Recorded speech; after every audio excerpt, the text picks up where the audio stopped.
E aí pessoal, continuando a nossa série aqui no canal, hoje a gente vai falar um pouquinho mais sobre o jogo do Mikhail Botvinnik, né? E para ilustrar uma das partidas boas dele, né? Entre várias, né? Eu escolhi aqui uma partida do Botvinnik contra o Boleslavski em 1941. Né? Então, Botvinnik aqui de brancas, jogou E4, então foi uma francesa Tarrasch, né? Preto jogou com C5, E por D5 e aí E por D5. Então aqui acontece o seguinte, o cenário já está muito bem definido. As pretas já têm o peão da dama isolado, vão acabar levando para uma posição de peão da dama isolado, né? E o Botvinnik vai tentar explorar isso, né?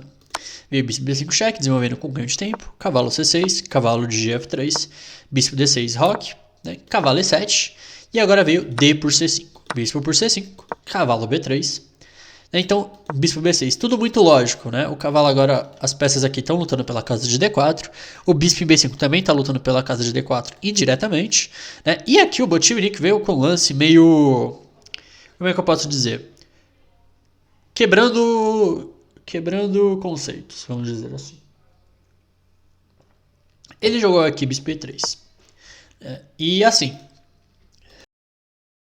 esse lance tem muito a ver com o espírito da posição, mas tem um problema, que é que, bom, depois de bispo E3, aqui ele jogou bispo por C6, B toma C6 e aí F toma E3, né?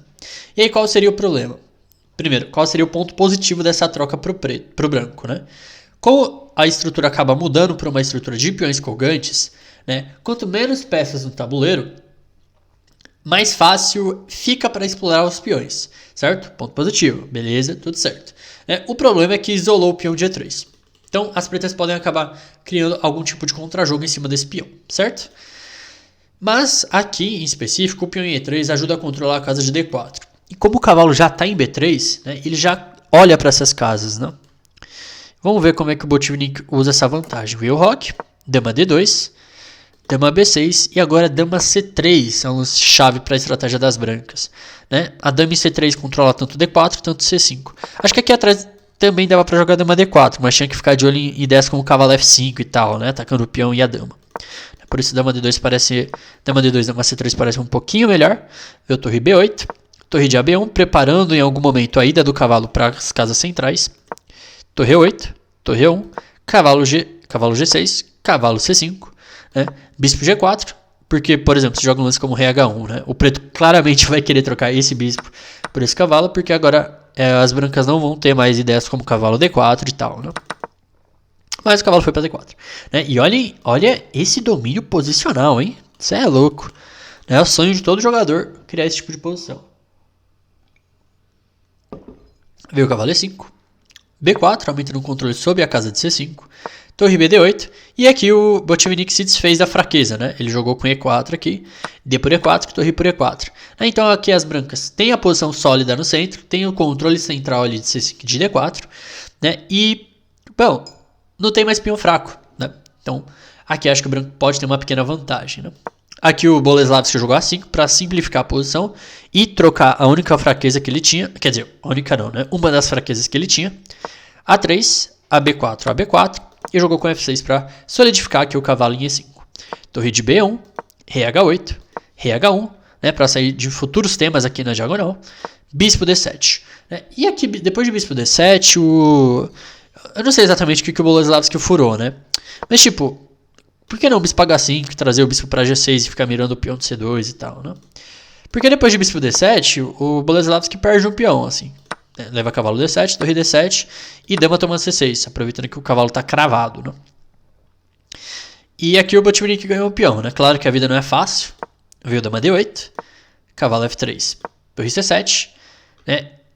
Dava para tirar a dama para 4, por exemplo, mas aqui ele preferiu simplificar a posição com o cavalo por E5, F por E5, dama por E8, torre por E5, né? Dama G8 e aí torre E8 e acaba recuperando a dama, né?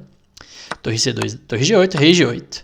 Né? E aqui a gente entra nesse final muito interessante, que mostra alguns princípios de finais de torre bem instrutivos.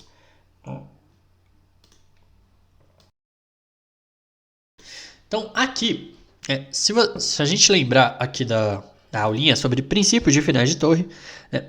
Qual era a coisa mais importante nos finais de torre? Exatamente, né? Atividade da torre, certo? Então, assim,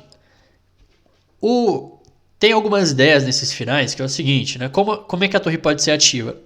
Pode cortar o rei, né? Atacar os peões do adversário, tentar defender, principalmente esses dois, eu acho, né? Tem mais algum?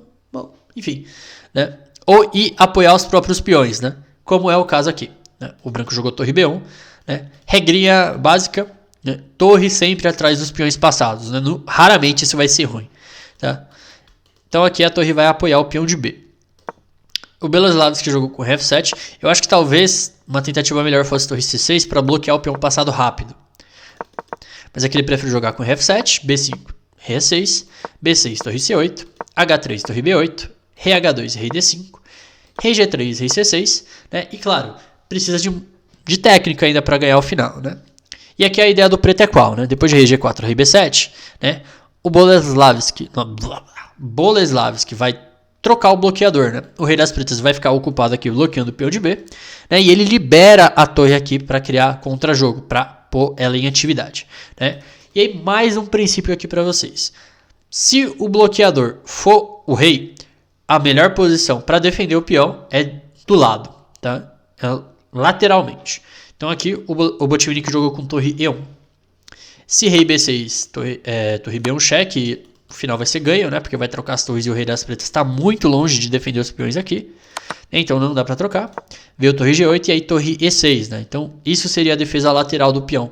Porque agora é muito fácil aqui manter e a torre corta, né? O rei também.